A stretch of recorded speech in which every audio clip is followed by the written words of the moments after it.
한 사람 때문에 287명이 피해를 봐야 합니까? 승객이 소리쳤습니다. 37,000피트 상공이었어요. 태평양 한가운데였습니다. 제 앞에는 심정지로 쓰러진 승객이 있었고 제 손은 그분의 가슴을 압박하고 있었습니다. 이미 30분째였어요. 승무원, 그만하고 원래 목적지로 가요. 이건 시간 낭비예요. 또 다른 승객이 외쳤습니다. 저는 땀으로 범벅이 된 채 대답했습니다. 죄송하지만 멈출 수 없습니다. 기장의 목소리가 들렸습니다. 인천까지 1시간 남았습니다. 버틸 수 있겠습니까? 1시간이요? 이 상태로 1시간을요? 환자의 아내가 제 손을 붙잡으며 울었습니다. 제발이에요. 제발 우리 남편을 살려주세요. 그 순간 저는 결심했습니다. 어떤 대가를 치르더라도 이 생명을 포기하지 않겠다고. 하지만 그때는 몰랐습니다. 제가 인천공항에서 무엇을 보게 될지요. 저는 에밀리입니다. 캐나다 밴쿠버 출신이고요. 올해로 38살입니다. 국제선 수석 승무원으로 일한 지 12년째입니다. 그동안 저는 태평양을 수백 번 건넜습니다. 밴쿠버에서 도쿄로, 시애틀에서 상하이로, 샌프란시스코에서 서울로요. 하늘 위에서 보낸 시간을 다 합치면 아마 2년은 될 겁니다. 저는 제 일에 자부심이 있었습니다. 승무원이라는 직업을 사랑했고요.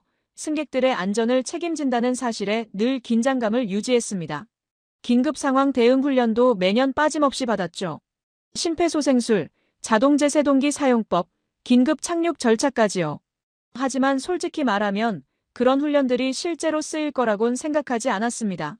12년 동안 한 번도 없었으니까요. 한국이요? 인천공항이요? 저에게 그곳은 그저 스케줄표의 한 줄이었습니다. 밴쿠버에서 출발해서 12시간 30분 비행하면 도착하는 수많은 공항 중 하나였죠. 솔직히 아시아 공항들은 다 비슷하다고 생각했습니다. 깨끗하고 효율적이고 면세점이 크고요. 그게 전부였습니다. 한국에 대해 특별히 아는 것도 없었고 관심도 없었습니다. 그냥 제 비행 스케줄의 목적지 중 하나였을 뿐이에요. 2024년 11월 16일이었습니다. 제 인생이 완전히 바뀐 그날이요. 그날도 평범한 아침이었습니다. 새벽 5시에 일어나서 샤워하고 유니폼을 입고 공항으로 향했죠. 밴쿠버 국제공항 직원 출입구를 지날 때 경비원 톰이 인사했습니다. 오늘도 인천행이지? 편한 비행 되길. 저는 웃으며 답했습니다. 늘 그렇듯이 평온할 거야. 브리핑 룸에 들어갔을 때 제 팀원들이 이미 모여 있었습니다. 14명의 승무원이었죠. 부기장 제시카, 수석 객실 승무원 마크, 그리고 11명의 일반 승무원들이요. 저는 이번 비행의 책임자였습니다. AC-86편, 보잉 787 드림라이너, 밴쿠버에서 인천까지 직항 노선이었습니다. 기장님이 브리핑을 시작했습니다. 오늘 날씨는 최상입니다. 태평양 상공 맑음, 난기류 예보 없음. 비행시간 12시간 30분 예정이고요. 승객은 287명입니다. 비즈니스석 42명, 이코노미석 245명이에요. 평범한 비행이 될 겁니다. 평범한 비행이요. 그 말을 들으며 저는 고개를 끄덕였습니다. 네, 평범한 비행일 거라고 생각했죠. 287명을 태우고 태평양을 건너는 제가 수백 번 해본 그런 비행 말이에요. 탑승 게이트에서 승객들을 맞이했습니다. 비즈니스 정장을 입은 한국인 사업가들, 큰 캐리어를 끄는 관광객들, 노트북을 든 유학생들이요. 다들 평범해 보였습니다. 특별한 사람은 없었어요. 있었습니다. 42A 좌석에 앉은 중년 남성이요. 한국인으로 보였는데 안색이 좀 안 좋아 보였습니다. 하지만 저는 대수롭지 않게 생각했죠. 비행 공포증이겠거니 했습니다. 이륙했습니다. 오전 11시 정각이었어요. 비행기가 활주로를 따라 가속하고 바퀴가 땅에서 떨어지는 순간 저는 늘 느끼는 그 익숙한 감각을 느꼈습니다.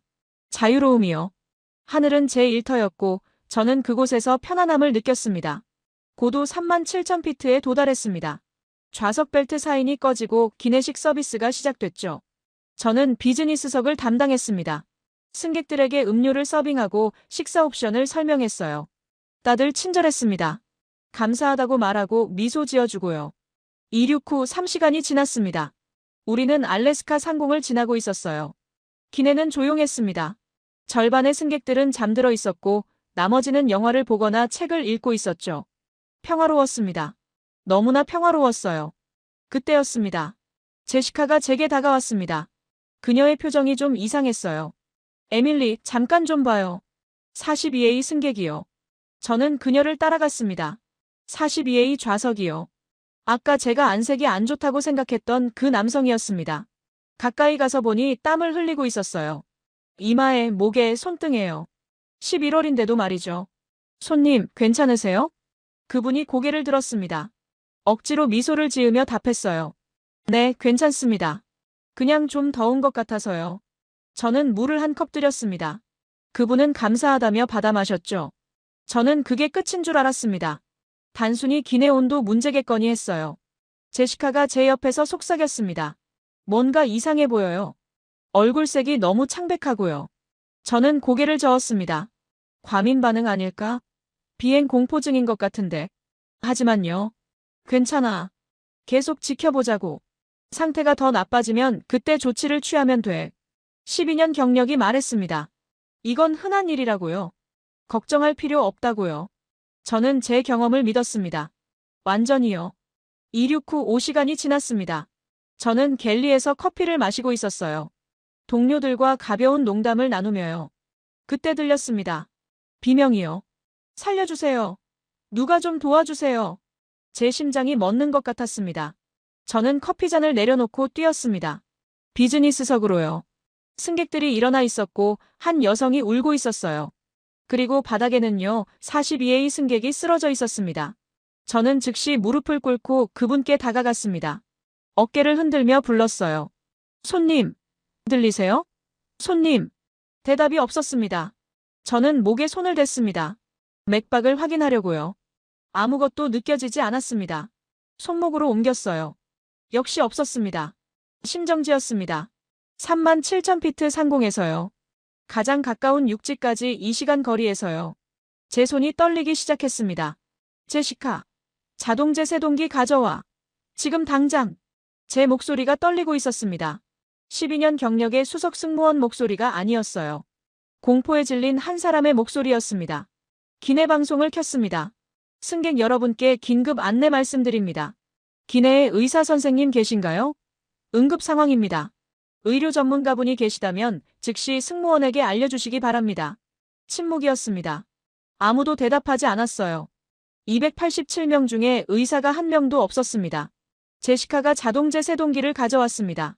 저는 환자분의 셔츠를 열고 패드를 붙였어요. 기계가 심장 리듬을 분석하기 시작했습니다. 심실세동 감지. 제세동이 필요합니다. 환자에게서 떨어지세요. 저는 주변 사람들을 물렸습니다. 모두 뒤로. 손대지 마세요. 버튼을 눌렀습니다. 환자의 몸이 움찔했어요. 하지만 아무 변화가 없었습니다. 심폐소생술을 시작하세요. 기계가 지시했습니다. 저는 환자의 가슴에 손을 올렸습니다. 12년 동안 훈련으로만 해본 그것을요. 이제 진짜로 해야 했습니다. 하나, 둘, 셋, 넷, 다섯. 분당 100회에서 120회 속도로요. 강하고 빠르게요. 가슴이 최소 5cm 들어가도록요. 땀이 흘러내렸습니다. 팔이 아프기 시작했어요. 하지만 멈출 수 없었습니다. 기장에게 연락했습니다. 기장님, 긴급 상황입니다. 비즈니스석 승객 심정지 상태. 의사 없음. 현재 심폐소생술 진행 중입니다. 기장의 목소리가 들렸습니다. 침착했지만 긴장된 목소리였어요. 알겠습니다. 가장 가까운 공항 확인 중입니다. 버티세요. 버티라고요. 얼마나요? 얼마나 버텨야 할까요? 10분이 지났습니다. 저는 계속 심폐소생술을 했습니다. 제시카와 교대로요. 2분마다 바꿔가며요. 훈련받은 대로였습니다. 환자의 아내가 울고 있었습니다. 무릎 꿇고 손을 모으고 기도하며요. 제발요, 제발요. 여보, 정신 차려요. 제발요. 그 목소리가 제 가슴을 찢었습니다. 하지만 저는 멈출 수 없었어요. 계속해야 했습니다. 15분이 지났습니다. 자동제 세동기를 다시 사용했어요. 다시 한번 제세동을요. 환자의 몸이 움찔했습니다. 하지만 여전히 맥박은 없었어요. 기장이 다시 연락했습니다. 에밀리 결정했습니다. 인천공항으로 긴급 회항합니다. 현재 위치에서 1시간 40분 거리입니다. 인천이요? 한국이요? 기장님, 확실하십니까? 미국 본토가 더 가깝지 않습니까? 아닙니다. 지금 우리 위치에서는 인천이 가장 가깝습니다. 그리고 인천공항 응급의료 시스템이 세계 최고 수준입니다. 이미 연락했고 완전 대기 상태입니다. 1시간 40분이요. 백분이요. 그동안 이분을 살려놔야 한다는 거였습니다. 승객들 사이에서 웅성거림이 시작됐습니다. 한 남성이 일어나 소리쳤어요. 뭐 하는 겁니까? 왜 우리 일정을 바꾸는 거죠? 우리는 로스앤젤레스로 가야 한다고요. 다른 승객이 거들었습니다. 한 사람 때문에 287명이 피해를 봐야 합니까? 이건 불공평해요. 제 안에서 뭔가가 끓어올랐습니다. 분노였어요. 저는 심폐소생술을 멈추지 않은 채 소리쳤습니다. 이분도 여러분과 똑같은 승객입니다. 똑같은 인간이에요. 생명의 다수결을 적용할 수는 없습니다. 비즈니스석에 한 여성이 말했습니다. 승무원이 감정적으로 판단하면 안 되죠. 냉정해야 합니다. 냉정하라고요? 사람이 죽어가는데요. 환자의 아내가 제 손을 붙잡았습니다. 눈물 범벅이 된 얼굴로요. 제발이에요. 제발 우리 남편을 살려주세요. 제발이에요. 그 순간 깨달았습니다. 이건 단순한 업무가 아니라는 것을요. 이건 인간성의 문제였습니다. 생명의 가치에 대한 문제였어요. 20분이 지났습니다. 제 팔이 천근만근이었습니다. 제시카도 지쳐 보였어요. 하지만 우리는 멈출 수 없었습니다. 일부 승객들은 조용히 기도하기 시작했습니다. 어떤 이는 묵주를 꺼내들고 어떤 이는 두 손을 모으고요. 분위기가 조금씩 바뀌고 있었습니다. 25분째였습니다. 저는 정말 지쳤습니다. 팔 근육이 경련을 일으키기 시작했어요. 하지만 멈추면 안 됐습니다. 멈추는 순간 이분은 정말 끝이었으니까요. 동료 승무원 마크가 제게 속삭였습니다. 에밀리, 이제 그만하는 게 낫지 않을까요? 우린 최선을 다했어요. 그 말이 맞는 것처럼 들렸습니다. 우리는 승무원일 뿐이었어요. 의사가 아니었습니다. 25분간 심폐소생술을 했는데도 아무 반응이 없었어요. 아마도 이미 늦었을지도 몰랐습니다. 하지만 포기할 수 없었습니다. 아직 인천에 도착하지 않았으니까요. 아직 의료진을 만나지 못했으니까요. 30분이 지났습니다. 제 유니폼이 땀으로 흠뻑 젖었어요. 손바닥이 빨갛게 부어올랐습니다. 하지만 계속했습니다. 기장이 다시 연락했습니다.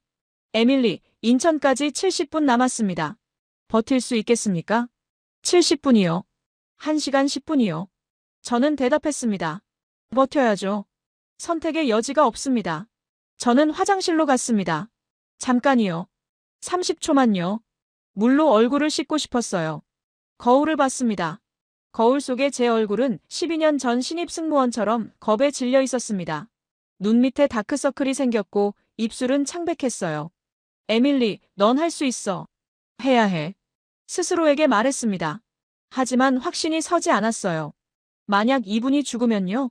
만약 회항이 잘못된 판단이었다면요? 제 경력은 끝날 겁니다. 아니, 그것보다요. 한 사람의 생명을 지키지 못한 죄책감을 평생 안고 살아야 할 거예요.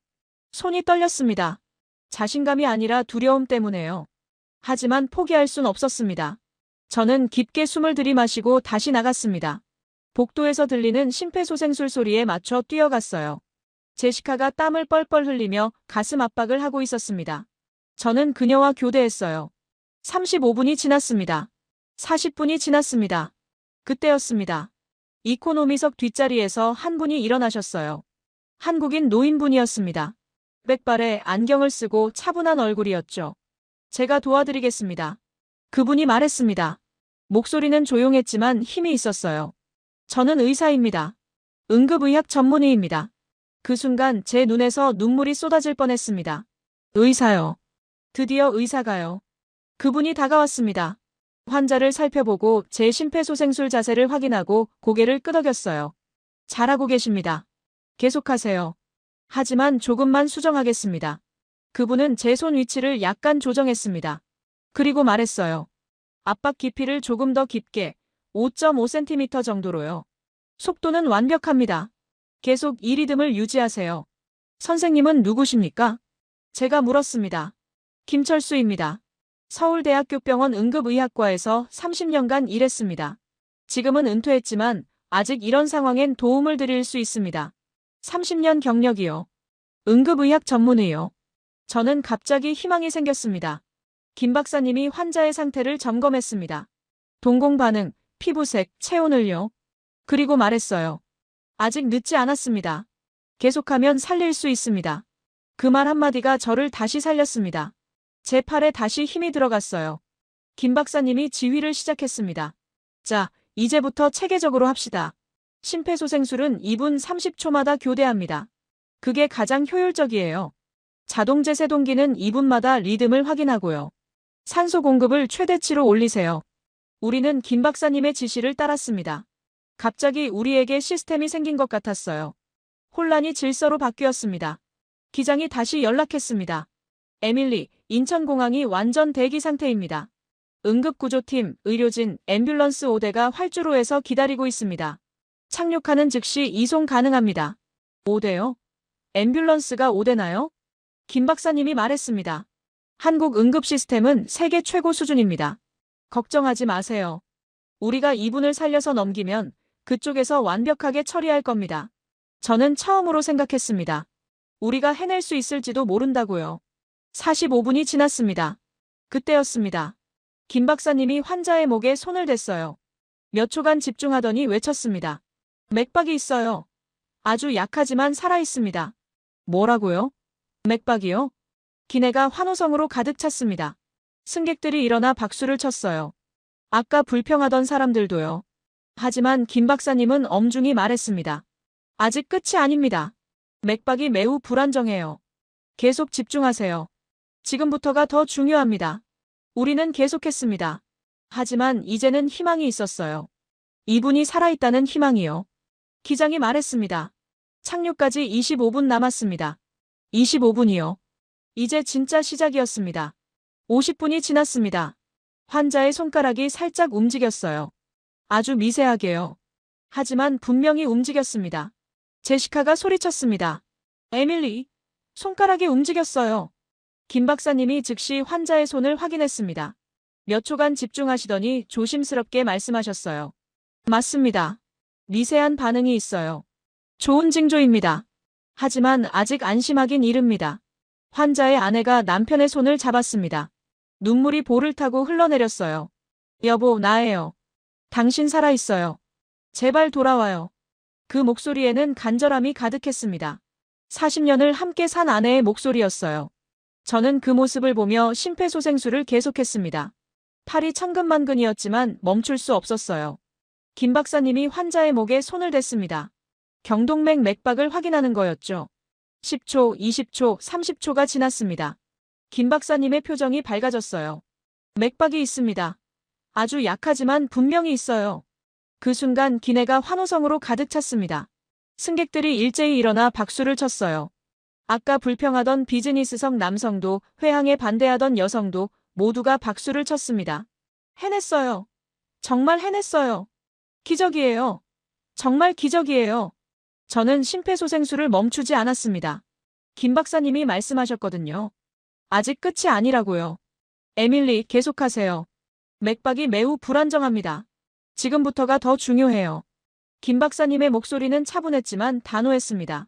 30년 응급실 경력이 말하고 있었어요. 지금 방심하면 안 된다고요. 저는 다시 집중했습니다. 하나, 둘, 셋, 넷, 다섯. 리듬을 유지했어요. 제시카와 2분 30초마다 교대했습니다. 김 박사님이 정해준 시스템이었죠. 기장님이 다시 연락하셨습니다. 에밀리, 인천 관제탑에서 연락 왔습니다. 착륙까지 25분 남았습니다. 활주로는 이미 비워졌고요. 응급차량 5대가 대기 중입니다. 5대요? 앰뷸런스가 5대나요? 그리고 서울대학교병원 응급팀이 직접 공항으로 출동했다고 합니다. 최고의 심장 전문의와 응급의학과 전문의가 함께요. 저는 놀라움을 금치 못했습니다. 병원 의료진이 직접 공항으로요? 이런 시스템이 존재한다고요? 김 박사님이 웃으며 말씀하셨습니다. 한국 응급 시스템의 특징입니다. 환자가 병원에 오는 게 아니라 병원이 환자에게 가는 거죠. 골든타임을 최대한 단축하기 위해서요. 골든타임이요. 심정지 발생 후 4분에서 6분, 그 시간 안에 심폐소생술을 시작하고 전문 치료를 받으면 생존율이 극적으로 높아진다는 그 시간이요. 우리는 이미 골든타임을 넘겼습니다.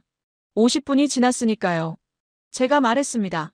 김 박사님이 고개를 저었어요. 골든타임은 심폐소생술 시작까지의 시간입니다. 당신은 2분 안에 시작했어요. 완벽했습니다. 그리고 지금까지 단 한순간도 멈추지 않았죠. 이분의 뇌는 계속 산소를 공급받았습니다. 그게 가장 중요한 거예요. 저는 그제야 이해했습니다. 제가 지난 50분간 한 일의 의미를요. 55분이 지났습니다. 환자의 피부색이 조금씩 돌아오고 있었어요. 창백했던 얼굴에 미세하게 혈색이 보이기 시작했습니다. 체온이 올라가고 있어요. 김 박사님이 말씀하셨습니다. 좋은 징조입니다. 혈액순환이 되고 있다는 뜻이에요. 계속하세요. 제 팔은 이미 감각이 없었습니다. 근육이 경련을 일으켰어요. 하지만 멈출 수 없었습니다. 25분만 더요. 25분만 버티면 인천이었습니다. 기내 분위기가 완전히 바뀌었습니다. 아까까지 불평하던 승객들이 이제는 조용히 기도하고 있었어요. 어떤 분은 묵주를 꺼내 들었고 어떤 분은 두 손을 모았습니다. 한 승객이 제게 다가왔습니다. 60대 정도 되어 보이는 한국인 남성이었어요. 제가 물을 가져왔습니다. 드세요. 아니에요. 괜찮습니다. 아니에요. 드셔야 해요. 탈진하시면 안 됩니다. 그분이 물병을 제 입에 대주셨어요. 저는 심폐소생술을 하면서 물을 마셨습니다. 시원했습니다. 목이 얼마나 말랐는지 그제야 느꼈어요. 감사합니다. 아니에요. 당신이 우리에게 보여준 거에 비하면 아무것도 아닙니다. 그분이 말씀하셨습니다. 처음에는 저도 불평했습니다. 왜 우리 일정을 바꾸냐고요. 하지만 지금은 압니다. 당신이 옳았다는 걸요. 생명보다 중요한 일정은 없습니다. 저는 고개를 끄덕였습니다. 말할 힘이 없었거든요. 착륙 20분 전이었습니다. 기장님이 전체 방송을 했어요. 승객 여러분께 안내 말씀드립니다. 저희는 현재 인천국제공항으로 접근 중입니다. 20분 후 착륙 예정입니다. 응급 환자분의 상태는 안정세를 보이고 있으며 인천공항에서는 최고의 의료진이 대기 중입니다. 승객 여러분의 협조에 깊이 감사드립니다. 방송이 끝나자 기내에 박수가 터졌습니다. 승객들이 자발적으로 박수를 친 거예요. 김 박사님이 제 어깨를 두드렸습니다. 거의 다 왔습니다. 조금만 더 힘내세요. 네, 박사님. 하지만 바로 그때였습니다. 착륙 15분 전이요. 환자의 맥박이 갑자기 약해지기 시작했습니다. 김 박사님의 표정이 굳었어요. 이건 좋지 않습니다. 무슨 일이세요? 맥박이 다시 약해지고 있어요. 심장이 다시 멈출 수 있습니다. 제 심장이 철렁 내려앉았습니다. 안 돼요. 지금까지 온 게 헛수고가 될 순 없었어요. 어떻게 해야 하죠? 심폐소생술 강도를 높여야 합니다. 그리고 산소 공급을 최대치로요. 제시카가 즉시 산소통을 최대로 열었습니다. 저는 가슴 압박 강도를 높였어요. 더 깊게, 더 강하게요. 환자의 피부색이 다시 창백해지기 시작했습니다. 안 돼요. 제발요. 에밀리, 포기하지 마세요. 조금만 더요. 김 박사님이 말씀하셨습니다. 하지만 그분의 목소리에도 긴장감이 묻어났어요. 착륙 10분 전이었습니다. 환자의 상태가 급격히 나빠지고 있었어요. 맥박이 점점 약해졌고 피부는 다시 차가워졌습니다. 설상가상으로 난기류가 시작됐습니다. 비행기가 흔들리기 시작한 거예요. 승객 여러분, 난기류로 인해 좌석 벨트를 착용해 주시기 바랍니다. 기내 방송이 나왔습니다. 하지만 저희는 좌석 벨트를 맬 수 없었어요. 환자 옆에 무릎 꿇고 심폐소생술을 하고 있었으니까요. 비행기가 크게 흔들렸습니다. 저는 균형을 잃을 뻔했어요. 하지만 계속 가슴 압박을 했습니다. 흔들리는 기체 속에서도요. 에밀리, 조심해요. 제시카가 소리쳤습니다. 저를 붙잡아주며요. 또 한 번 크게 흔들렸습니다. 이번엔 옆으로 기울어지는 느낌이었어요. 제 몸이 옆으로 쏠렸습니다. 하지만 멈출 수 없었어요. 김 박사님이 저를 붙잡아 주셨습니다. 제가 잡고 있을게요. 계속하세요. 저는 계속했습니다. 비행기가 흔들려도 몸이 쏠려도 멈추지 않았어요. 환자의 아내가 울고 있었습니다. 제발이에요. 제발 살려주세요. 우리 딸 결혼식이 다음 달이에요. 제발요. 딸의 결혼식이요. 다음 달이요. 이분은 곧 딸을 결혼시킬 아버지였습니다. 그 순간을 보지 못하고 떠날 순 없었어요. 저는 더 강하게 가슴을 압박했습니다. 온 힘을 다해서요. 김 박사님이 결단을 내렸습니다. 지금부터 최대 강도로 합니다. 이게 마지막 기회예요. 하지만 늑골이 부러질 수도. 생명이 더 중요합니다. 늑골은 나중에 치료하면 돼요. 지금은 심장을 뛰게 하는 게 우선이에요. 저는 고개를 끄덕였습니다. 그리고 온 힘을 다했어요. 하나, 둘, 셋, 넷, 다섯. 더 깊게, 더 강하게요. 뚝 하는 소리가 들렸습니다. 늑골이 부러지는 소리였어요. 하지만 멈출 수 없었습니다. 계속하세요. 김 박사님이 소리쳤습니다. 제 손에 감각이 없었습니다. 팔이 떨렸어요. 땀이 눈으로 흘러들어왔습니다. 하지만 계속했어요. 착륙 5분 전이었습니다. 기장님이 말씀하셨어요. 에밀리, 5분 남았습니다. 조금만 더 버티세요. 5분이요. 300초요. 저는 할 수 있었어요. 해야 했어요. 김 박사님이 제게 말씀하셨습니다. 에밀리, 당신은 훌륭합니다. 정말 훌륭해요. 조금만 더 힘내세요. 그 말에 힘이 났습니다. 저는 계속했어요. 착륙 3분 전이었습니다. 난기류가 더 심해졌습니다. 비행기가 크게 요동쳤어요. 기내에서 비명이 터졌습니다. 하지만 저는 멈추지 않았습니다. 김 박사님과 제시카가 저를 붙잡아 주었고 저는 계속 가슴을 압박했어요. 지금 아니면 기회가 없습니다. 김 박사님이 외쳤습니다. 산소를 최대로, 그리고 심폐소생술 강도 최대로. 저는 제 심장이 터질 것 같았습니다. 하지만 환자의 심장을 대신 뛰게 해야 했어요. 착륙 경고음이 울렸습니다. 띵동, 띵동, 띵동. 승무원 여러분, 착륙 준비하세요. 원래라면 저는 제자리로 돌아가야 했어요. 좌석에 앉아서 안전벨트를 매야 했죠. 하지만 그럴 수 없었습니다. 에밀리, 자리로 가야 해요. 동료가 소리쳤습니다. 안 돼요. 멈출 수 없어요. 김 박사님이 말씀하셨습니다. 제가 책임지겠습니다. 계속하세요. 기장님이 방송했습니다. 착륙합니다. 충격에 대비하세요. 저는 환자의 가슴을 붙잡았습니다. 착륙 충격에도 압박을 멈추지 않기 위해서요. 비행기 바퀴가 활주로에 닿았습니다. 쿵. 엄청난 충격이었습니다. 제 몸이 앞으로 쏠렸어요. 하지만 김 박사님과 제시카가 저를 붙잡아줬습니다. 그리고 바로 그 순간이었습니다. 환자가 크게 숨을 들이마셨어요. 스스로요. 깊고 크게요. 헉. 환자의 입에서 소리가 났습니다. 생명의 소리였어요. 김 박사님이 외쳤습니다. 자발 호흡이 돌아왔습니다. 살아났어요. 기내가 폭발했습니다. 환호성으로요. 살았다. 살았어. 기적이야. 정말 기적이야. 승객들이 일제히 일어나 박수를 쳤어요. 눈물을 흘리며 손을 흔들며 환호하며요. 저는 그 자리에 주저앉았습니다. 다리에 힘이 완전히 풀린 거예요. 1시간 동안 무릎 꿇고 서서 심폐소생술을 했으니까요. 제시카가 저를 껴안았습니다. 그녀도 울고 있었어요. 해냈어요, 에밀리. 우리가 해냈어요. 마크가 달려왔습니다. 다른 승무원들도요. 모두가 울고 있었습니다. 기쁨의 눈물이었어요. 환자의 아내가 남편을 껴안았습니다. 여보, 여보, 정신 차려요. 당신 살았어요. 환자가 눈을 떴습니다. 천천히요. 아내를 봤어요. 그리고 미약하게 미소 지었습니다. 당신. 환자가 말했습니다. 목소리는 약했지만 분명했어요. 당신. 괜찮아요? 환자의 첫 마디가 아내 걱정이었습니다. 자신이 심정지 상태였는데도 아내를 먼저 걱정한 거예요. 아내가 울음을 터뜨렸습니다. 나는 괜찮아요. 당신이 살아있으니까 괜찮아요. 김 박사님이 환자의 맥박을 확인했습니다. 맥박이 안정적입니다. 호흡도 정상이에요. 완벽하진 않지만 살았습니다. 김 박사님이 저를 보며 말씀하셨어요. 에밀리, 당신이 해냈습니다. 1시간 동안 단 한순간도 포기하지 않았어요.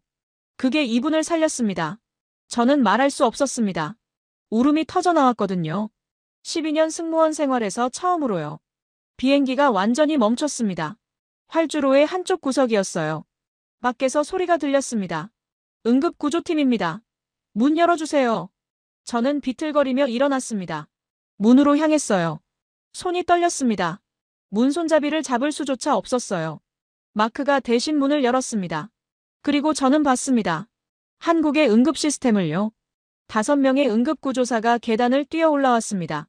빨간 유니폼을 입고 헬멧을 쓰고 각종 장비를 들고요. 환자 어디 계십니까? 리더로 보이는 분이 물었습니다. 목소리는 차분했지만 단호했어요. 여기입니다. 김 박사님이 손을 들었습니다. 응급구조팀이 즉시 달려왔습니다. 그들의 움직임은 완벽했어요. 마치 수백 번 연습한 것처럼요.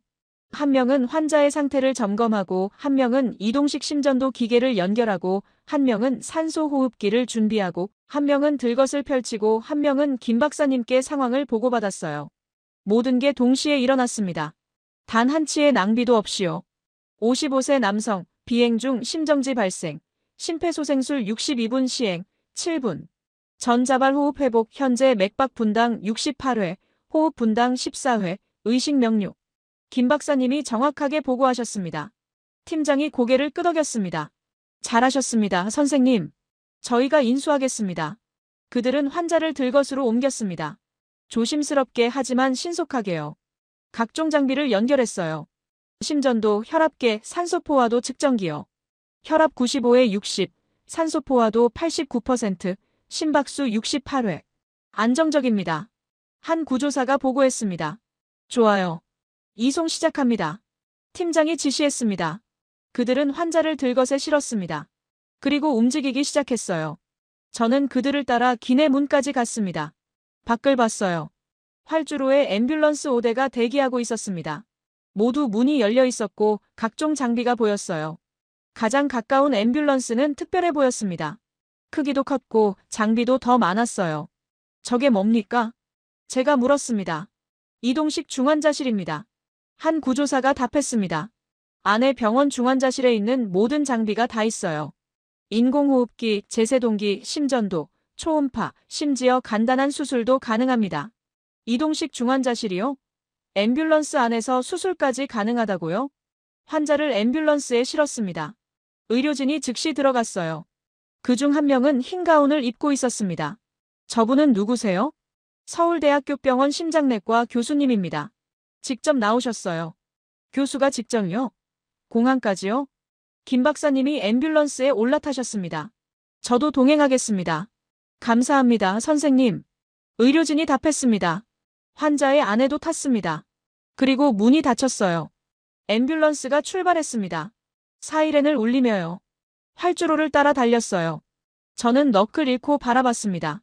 다른 응급구조사가 제게 다가왔습니다. 승무원분들, 정말 수고하셨습니다. 완벽한 심폐소생술이었어요. 덕분에 환자분 살렸습니다. 아니에요. 김 박사님이. 아니에요. 김철수 교수님 혼자서는 불가능했어요. 승무원분들의 헌신이 있었기에 가능한 일이었습니다. 그분이 제 손을 잡았습니다. 한국을 대표해서 감사드립니다. 정말 감사합니다. 저는 그제야 깨달았습니다. 제가 한국 땅에 서 있다는 것을요. 앰뷸런스가 떠나고 30분 후였습니다. 인천공항 의료팀장이 기내로 들어오셨어요. 승무원 여러분, 수고 많으셨습니다. 중년의 남성이었습니다. 차분한 인상이었어요. 환자분 상태 보고 받으셨나요? 제가 물었습니다. 네, 지금 막 병원에 도착하셨습니다. 응급실에서 정밀 검사 중이고요. 상태는 안정적입니다. 벌써 병원에요? 저는 놀랐습니다. 30분 만에요? 네, 인천공항에서 서울대학교 병원까지 8.5km입니다. 긴급 차량 전용 도로로 가면 12분이면 도착해요. 오늘은 11분 걸렸습니다. 11분이요?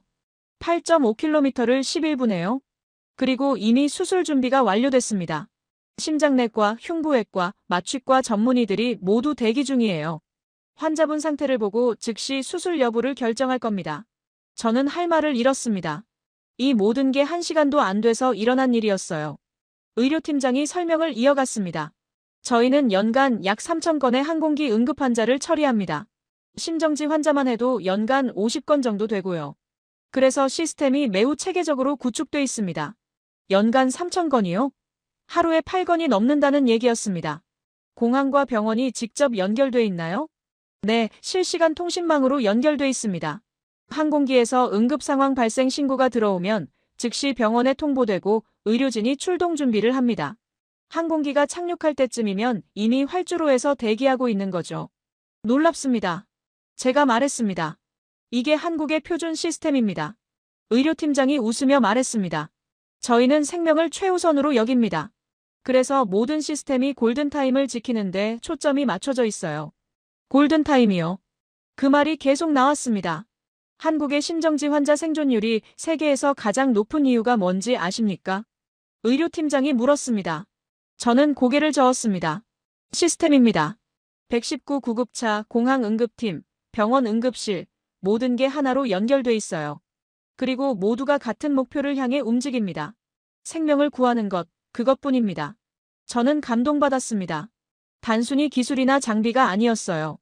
시스템 전체가 생명을 중심으로 설계돼 있었습니다. 승무원분들도 쉬셔야겠습니다. 호텔을 준비해뒀어요. 감사합니다. 저는 고개를 숙였습니다. 그날 밤, 저는 호텔방에 누워 있었습니다. 하지만 잠이 오지 않았어요.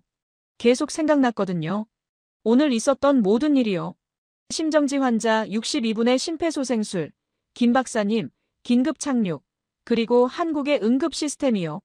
핸드폰을 봤습니다. 항공사 본부에서 메시지가 와 있었어요. 에밀리, 훌륭했습니다. 당신과 팀원들의 헌신에 감사합니다. 환자분이 무사하다는 소식 들었습니다. 자랑스럽습니다. 저는 미소 지었습니다. 하지만 동시에 생각했어요. 이건 제공이 아니라고요. 다음 날 아침이었습니다.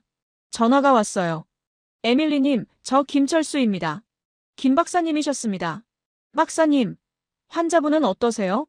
좋은 소식입니다. 어젯밤 심장 수술을 성공적으로 마쳤어요. 지금 중환자실에서 안정적으로 회복 중입니다. 정말요? 벌써 수술까지 마쳤어요? 네, 혈전 제거 수술이었습니다. 3시간 걸렸고요. 아무 문제 없이 끝났어요. 저는 믿을 수 없었습니다. 24시간 전에 심정지 상태였던 분이 벌써 수술을 마쳤다니요. 환자분과 가족분이 당신을 꼭 만나고 싶어 하세요. 시간 되시면 병원에 오실 수 있을까요? 네, 당연하죠. 지금 바로 가겠습니다. 택시를 타고 서울대학교 병원으로 향했습니다. 인천공항에서 서울까지는 약 50km였어요. 1시간 정도 걸렸습니다. 창밖으로 한국의 풍경이 보였습니다. 높은 빌딩들, 넓은 도로, 깨끗한 거리요. 그리고 곳곳에 보이는 119 구급차와 소방서였어요. 택시 기사님이 말했습니다. 어디서 오셨어요? 캐나다에서 왔습니다. 승무원이에요. 아, 그 비행기요? 뉴스에서 봤어요. 승객 살린 거요. 벌써 뉴스에 나왔다고요? 대단하세요. 1시간 넘게 심폐소생술 했다며요? 네, 그랬습니다. 잘하셨어요. 생명을 구했잖아요. 기사님이 웃으며 말했습니다. 한국 응급 시스템 어떻던가요? 놀라셨죠? 네, 정말 놀라웠습니다. 이렇게 완벽할 수가 있나 싶었어요. 우리나라가 그래도 응급 의료만큼은 세계 최고예요. 119 구급차 평균 도착 시간이 6분이에요. 서울은 5분이고요. 5분이요? 신고하고 5분 만에 구급차가 온다고요? 그리고 구급차 안에 웬만한 응급 장비는 다 있어요. 제세동기는 기본이고 인공호흡기, 심전도, 초음파까지 있어요. 놀랍네요. 병원도 24시간 응급실 운영하고요. 응급의학과 전문의가 항상 대기하고 있어요. 밤이든 낮이든 상관없이요. 저는 감탄했습니다. 이게 한국의 일상이구나. 우리나라 사람들은 당연하게 생각하는데 사실 이게 얼마나 대단한 건지 몰라요. 기사님이 말했습니다. 외국은 어때요? 캐나다도 좋은 편입니다. 하지만 한국만큼은 아니에요. 특히 속도 면에서요. 그렇죠. 우리나라 사람들 빨라요. 빨리빨리 문화라고 하죠. 기사님이 웃었습니다. 그게 나쁠 때도 있지만 응급 상황에서는 최고예요. 병원에 도착했습니다. 거대한 건물이었어요. 신관, 본관, 어린이병원, 안병원까지 여러 건물이 연결돼 있었습니다. 김 박사님이 로비에서 기다리고 계셨습니다. 에밀리님 오셨군요. 박사님, 다시 뵙게 돼 영광입니다. 우리는 악수했습니다. 중환자실로 가시죠. 환자분이 기다리고 계세요. 엘리베이터를 탔습니다. 7층 중환자실이었어요. 에밀리님, 한국 의료 시스템에 대해 궁금한 게 많으시죠? 김 박사님이 물었습니다. 네, 정말 많습니다. 제가 설명해드리죠. 한국은 1980년대까지만 해도 응급 의료 시스템이 매우 열악했어요. 심정지 환자 생존율이 5%도 안 됐죠. 5%요. 20명 중 1명만 살았다는 얘기였습니다. 하지만 1990년대부터 정부가 대대적으로 투자하기 시작했어요. 119 구급 시스템 구축, 응급의료센터 지정, 응급의학과 전문의 양성, 모든 걸 동시에 진행했습니다. 그 결과가 지금이군요. 네, 지금 한국의 심정지 환자 병원 도착 전 생존율은 약 10%, 병원 도착 후 생존율은 30%가 넘어요. 세계 최고 수준입니다. 30%요. 10명 중 3명이 산다는 얘기였습니다. 그리고 가장 중요한 건 골든타임입니다. 김 박사님이 강조하셨어요. 심정지 발생 후 4분 이내에 심폐소생술을 시작하고 8분 이내에 전문 치료를 받으면 생존율이 극적으로 높아집니다. 한국은 이 시간을 지키는데 모든 시스템이 집중돼 있어요. 공항 응급 시스템도 그래서 그렇게 빠른 거군요. 정확합니다. 공항은 특히 더 중요해요. 외국인 환자도 많고 장거리 비행으로 인한 응급 상황도 빈번하거든요. 그래서 인천공항은 세계에서 가장 완벽한 공항 응급 시스템을 갖추고 있습니다. 엘리베이터 문이 열렸습니다. 중환자실이었어요. 깨끗하고 조용했습니다. 간호사들이 모니터를 주시하고 있었고 각 병실마다 최첨단 장비들이 보였어요. 환자분은 3번 병실에 계세요. 김 박사님이 안내했습니다. 병실 문을 열었습니다. 환자분이 누워 계셨어요. 산소 마스크는 벗으셨고 깨어 계셨습니다. 저를 보자 미소 지으셨어요.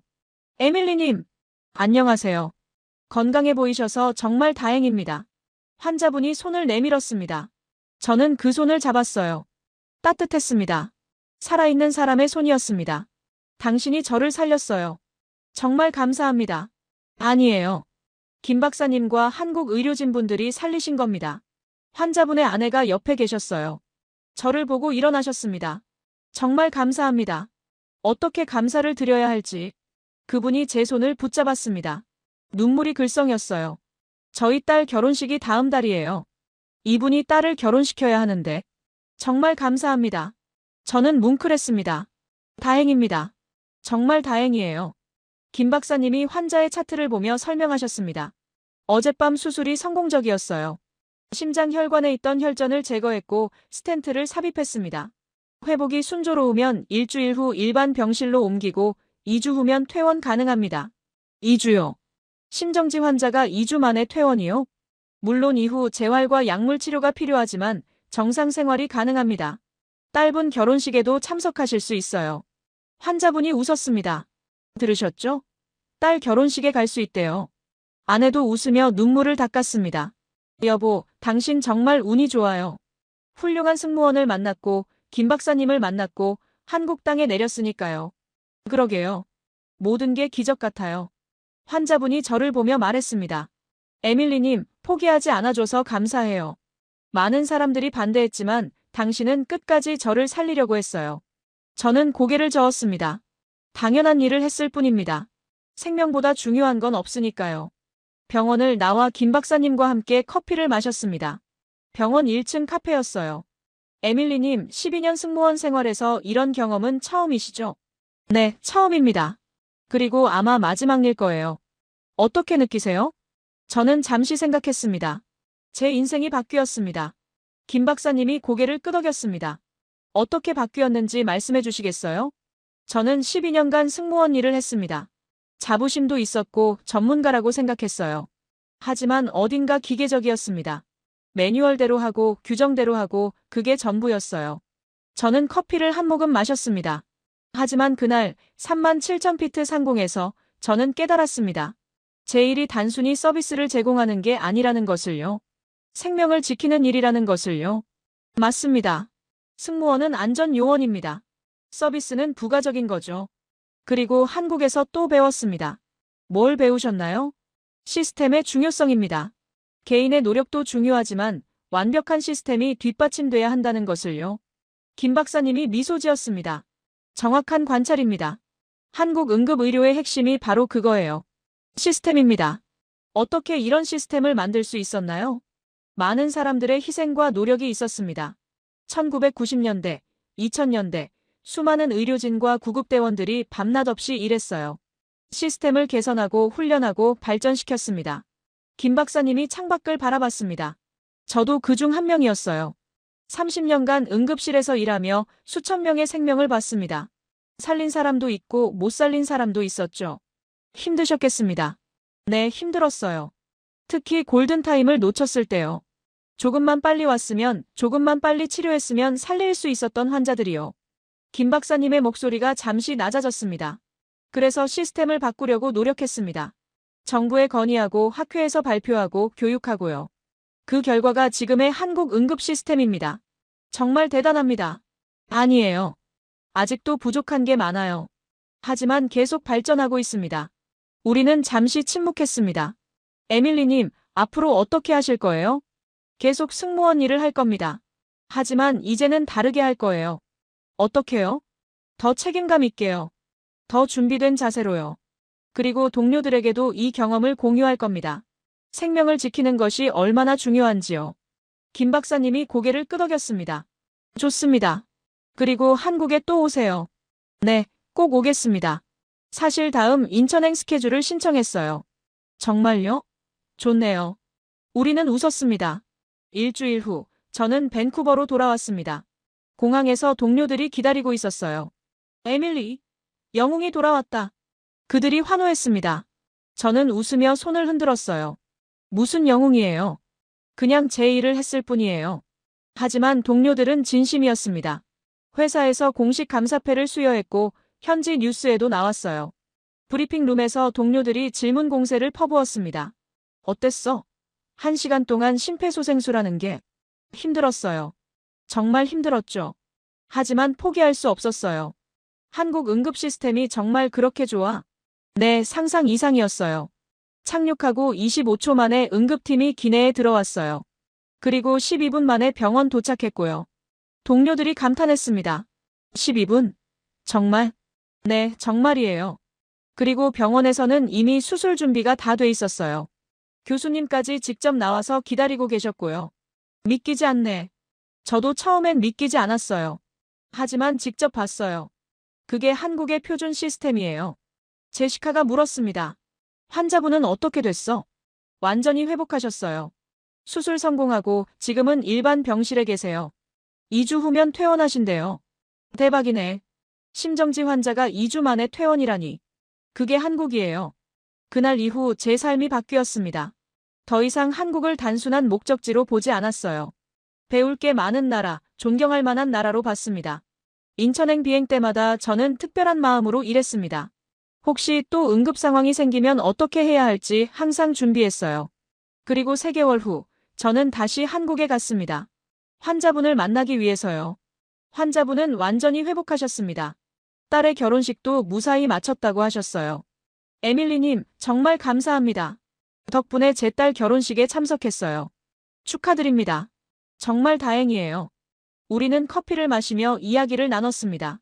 그날 일을 생각하면 지금도 소름이 돋아요. 환자분이 말했습니다. 저는 죽는 줄 알았어요. 가슴이 조여오고 숨이 막히고 그 다음은 기억이 안 나요. 다행히 빨리 발견했어요. 당신이 포기하지 않았기 때문이에요. 1시간 넘게 심폐소생술을 했다며요? 네, 62분이었어요. 보통 사람이면 포기했을 거예요. 하지만 당신은 끝까지 했어요. 환자분이 제 손을 잡았습니다. 당신 덕분에 저는 제2의 인생을 살고 있어요. 정말 감사합니다. 저는 뭉클했습니다. 아니에요. 살아주셔서 감사합니다. 그날 밤, 저는 호텔에서 이 모든 일을 정리했습니다. 그리고 깨달았어요. 이 경험은 제게만 남겨둘 게 아니라는 것을요. 많은 사람들과 나눠야 한다는 것을요. 그래서 지금 이렇게 말씀드리는 겁니다. 여러분께요. 저는 에밀리입니다. 캐나다 승무원이고요. 37,000피트 상공에서 기적을 경험한 사람입니다. 그날 저는 배웠습니다. 생명의 가치를요. 포기하지 않는 것의 중요성을요. 그리고 완벽한 시스템이 얼마나 많은 생명을 구할 수 있는지를요. 한국은 그 모든 걸 가지고 있었습니다. 생명을 최우선으로 여기는 문화, 완벽하게 구축된 응급 시스템, 그리고 헌신적인 의료진들이요. 여러분께 묻고 싶습니다. 혹시 비슷한 경험 있으신가요? 한국에서 놀라운 일을 경험하신 적 있나요? 댓글로 공유해주세요. 저는 여러분의 이야기가 듣고 싶습니다. 이 이야기가 감동적이었다면 좋아요 버튼을 눌러주세요. 그리고 구독해주시면 더 많은 감동적인 이야기를 전해드리겠습니다. 주변 분들과도 공유해주세요. 한국의 놀라운 응급 시스템을, 생명을 귀하게 여기는 문화를 많은 사람들이 알았으면 좋겠습니다. 마지막으로 다시 한번 말씀드립니다. 하늘에서 응급 상황이 생긴다면 인천으로 가세요. 거기엔 기적을 만드는 사람들이 있습니다. 거기엔 생명을 구하는 시스템이 있습니다. 저는 그것을 직접 경험했습니다. 그리고 제 인생이 바뀌었습니다. 긴 시간 들어주셔서 정말 감사합니다. 여러분 모두 건강하시고 행복하시길 바랍니다. 감사합니다.